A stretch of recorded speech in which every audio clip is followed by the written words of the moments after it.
Baik, dan kita akan langsung bergabung di mana saat ini sedang dilaksanakan konferensi pers dari PKS terkait dengan situasi politik yang terjadi. Dari seluruh Indonesia. Pada musyawarah Majelis Syuro yang ke-8, PKS telah menetapkan Bapak Anies Rashid Baswedan sebagai baca pres yang diusung oleh PKS. Adapun rekomendasi nama Bapak Abdul Muhaimin Iskandar sebagai bakal calon wakil presiden, insya Allah akan diusulkan untuk dibahas pada musyawarah Majelis Syuro Partai Keadilan Sejahtera. Kami memahami dan menghormati juga keputusan Partai Demokrat yang keluar dari koalisi perubahan untuk persatuan dan mencabut dukungan terhadap pencalonan Bapak Anies Rashid Baswedan sebagai baca pres tahun 2024.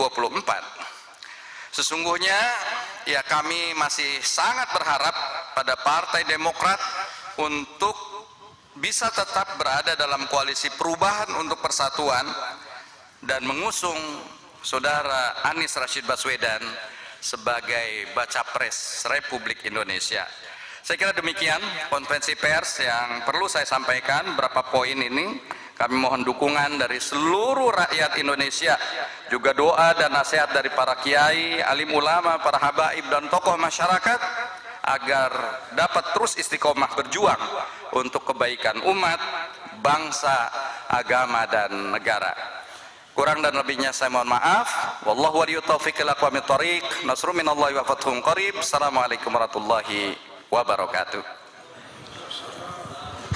Saya kira nanti terkait dan kalau ada pertanyaan dan sebagainya, saya serahkan nanti kepada juru bicara saya, Pak Dr. Al-Muzammil Yusuf. Ya. Baik, terima kasih kepada Bapak Presiden sudah memberikan konferensi pers. Dipersilakan untuk kembali ke tempat. Untuk rekan-rekan wartawan mungkin yang nanti mau doorstop atau ada pertanyaan bisa disampaikan ke Pak Muzammil. Baik, kalau ada pertanyaan teman-teman.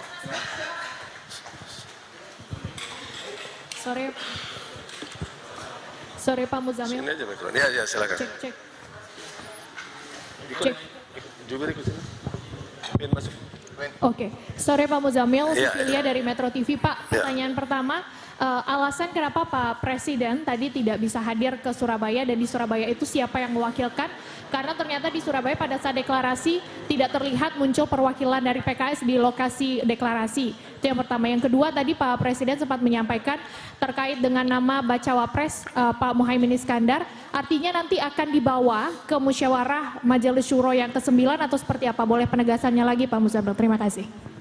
Ya, saya jawab yang kedua dulu ya.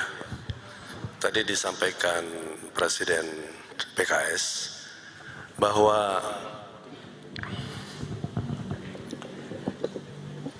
mekanisme di dalam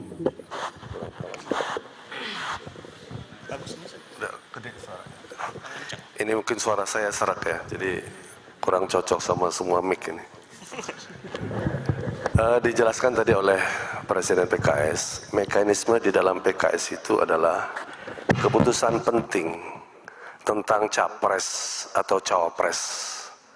Bukan saja masa sekarang, pada capres-cawapres yang lalu juga begitu. Kita bawa ke Majelis Syuro. Majelis Syuro ini mewakili seluruh perwakilan kita se-Indonesia dari seluruh provinsi, membawa masukan-masukan dari seluruh kader dan simpatisan kita. Jadi kita menghormati apa yang sudah diputuskan oleh Nasdem dan PKB, tapi kami perlu sesuai dengan prosedur organisasi membawa itu ke dalam Majelis Syuro kami. Ya. Itu saya kira bukan hanya sekarang, tapi pada periode yang lalu juga begitu. Adapun ketidakhadiran kami pada hari ini saya kira tidak mengurangi apa-apa dari acara yang dibuat oleh teman-teman PKB dan Nasdem. Kami sangat menghormati, kami bahkan mengikuti di atas. Kami ikuti. Dan pernyataan kami hari ini kan menegaskan itu. kami bersama koalisi, karena koalisi itu ditegaskan tadi oleh Capres Anies Baswedan juga menerima masuknya PKB. Jadi kami pun di sini menyambut, ya. Saya kira tidak mengurangi rasa hormat kami terhadap apa yang telah berlangsung di Surabaya. Saya kira itu, Mbak.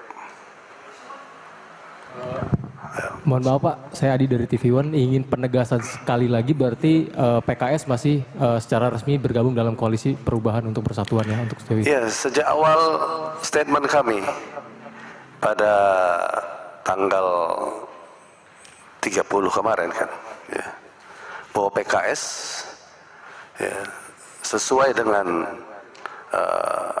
kita menghormati pertama seluruh sikap partai koalisi, karena pada akhirnya keputusan masing-masing partai itu berdaulat.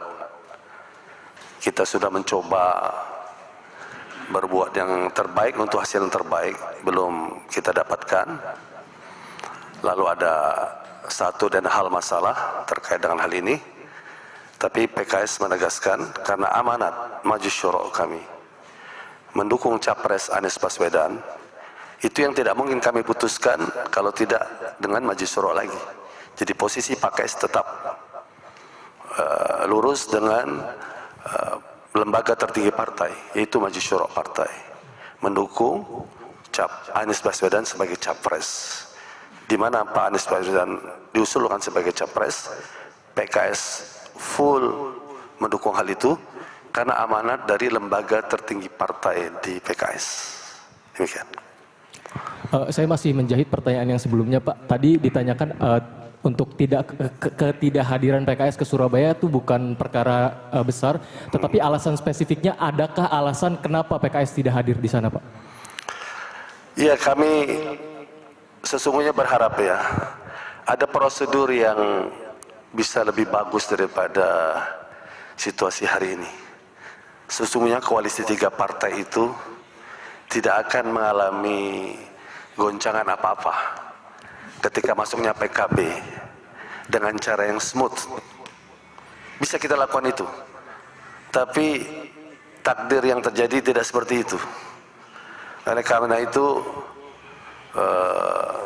kami ya, kalau menyesali apa yang terjadi ya, tapi kita tetap berusaha ke depan, tetap menata koalisi kita ini.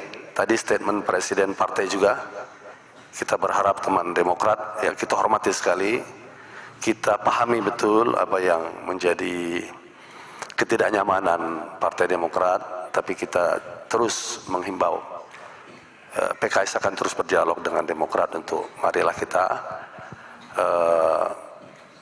merajut kembali jika masih memungkinkan di dalam koalisi perubahan untuk persatuan ini. Saya kira dalam pertimbangan itu bisa dipahami ya. Cukup, terima kasih Pak. Terima kasih Pak. Assalamualaikum. Nama saya Genta dari Antara. Pertanyaannya, apakah sudah dijadwalkan Pak untuk pertemuan dengan Majelis Syuro, dan apakah agenda, maksud saya, apakah usulan terkait Caimin ini apakah hanya menjadi satu-satunya usulan yang disampaikan di forum itu? Apakah kemungkinan-kemungkinan lain seperti kan juga berkembang ada usulan untuk membentuk poros baru Demokrat, PKS dan P3? Apakah itu juga akan disampaikan di situ? Seperti apa Pak? Terima kasih. Ya, Majelis Syuro kita itu terdiri dari tokoh-tokoh senior PKS dari seluruh provinsi. Mereka datang membawa aspirasi seluruh kader dan simpatisan. Tema utamanya saya kira tentang tema Capres-Cawapres. Tapi nuansa pertimbangan bisa banyak sekali. Ya. Tapi saya kira tema utamanya itu Capres sudah, berarti tinggal Cawapres. Kapan waktunya? Dalam waktu dekat nanti kalau sudah fix kita kabarkan ke teman-teman media. Pak, permisi. Coba yang belakang, kasihan yang belakang dulu. Pak. Kanan mungkin. Yang kanan ya. Ya ya tuh. Gantian. Kamu itu. Ya kasihan itu. Assalamualaikum Ustaz. Ya. Saya Sofyan Suarakarya. Ada yang Dari mana Anda? Dari mana? Dari Suarakarya Pak. Suarakarya, oke. Ya Ustaz. Yang terkait mengenai, kita tahu bahwa koalisi perubahan ini kan mengusung bahwa Mas Anies Baswedan sebagai calon presiden, dan itu menjadikan antitesa dari Pak Jokowi ya. Ya. Semua orang tahu bahwa tokoh seperti Anies Baswedan adalah tokoh yang akan berubah, akan melakukan perubahan bagi Indonesia.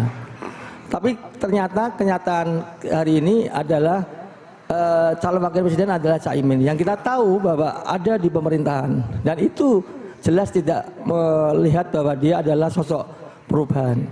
Bagaimana Ustadz mengomentari seperti ini? Karena ini sudah keputusan, lalu saya juga ingin tahu apakah ini menjadi sebuah kesulitan lagi ataukah memang ada dari beberapa daerah yang sebetulnya kecewa dengan keputusan yang bisa dikatakan sepihak oleh Nasdem. Terima kasih. Assalamualaikum. Assalamualaikum warahmatullahi wabarakatuh. Ya, perubahan dan keberlanjutan itu sudah merupakan keniscayaan, baik dalam pemerintahan nasional, pemerintahan daerah, ya, di mana saja. Jadi saya kira perubahan dan keberlanjutan itu tema yang wajar diusung. Ya. Bahkan kalau mereka yang di dalam pemerintahan pun berbicara itu juga saya kira wajar saja. Dalam konteks perubahan lebih baik. Keberlanjutan yang memang baik saya kira gitu. Jadi Mas yang mengatakan Pak Anies antitesis, saya kira bukan antitesis. Yang kita bawa adalah kita berharap Indonesia yang lebih baik ke depan. Dengan cara apa? Melanjutkan hal yang baik dan merubah hal yang belum kita anggap baik. Saya kira hal yang wajar saja. Dan ya hadirnya Pak Caimin saya kira hak. Baru saja kita saksikan bersama bagaimana pernyataan politik dari Partai Keadilan Sejahtera merespons deklarasi yang dilaksanakan di Surabaya, Jawa Timur terkait dengan dukungan kepada Anies Rashid Baswedan dan juga Muhaimin Iskandar sebagai bakal calon presiden dan wakil presiden di tahun 2024. Setidaknya ada 4 poin penting yang disampaikan tadi langsung oleh Presiden PKS Ahmad Syaiqo. Yang pertama adalah sesuai dengan hasil musyawarah Majelis Syuro ke-8, PKS hingga saat ini menyatakan tetap konsisten mendukung Anies Rashid Baswedan sebagai bakal calon presiden di koalisi perubahan. Artinya ditetapkan atau ditegaskan bahwa PKS tetap berada di koalisi perubahan untuk persatuan. Poin yang kedua adalah bagaimana kemudian nama Muhaimin Iskandar keluar sebagai bakal calon wakil presiden. Dinyatakan oleh Presiden PKS bahwa dalam hal ini keputusan tersebut terkait dengan mendukung atau tidaknya masih akan dibahas terlebih dahulu sesuai dengan ADART dari Partai Keadilan Sejahtera. Artinya nama Muhaimin Iskandar sebagai bakal calon wakil presiden masih akan kemudian dibahas dalam musyawarah Majelis Syuro terlebih dahulu yang sampai saat ini memang masih disampaikan belum ditentukan kapan waktu pelaksanaannya. Poin yang ketiga, PKS menyatakan sudah menyampaikan permohonan maaf melalui telepon begitu karena tidak bisa hadir langsung di Surabaya dalam deklarasi ini, tapi dengan tegas menyatakan bahwa juga hadir secara virtual begitu menyaksikan dari Jakarta dan menetapkan posisinya masih tetap berada di koalisi perubahan untuk persatuan. Terkait dengan sikap Demokrat yang keluar dari koalisi, PKS menyatakan menghormati langkah yang diambil oleh Partai Demokrat. Namun dalam hal ini PKS menyatakan bahwa masih berharap bahwa Demokrat ini bisa tetap berada di dalam koalisi perubahan untuk persatuan untuk mengusung Anies Baswedan sebagai calon presiden Republik Indonesia di tahun 2024.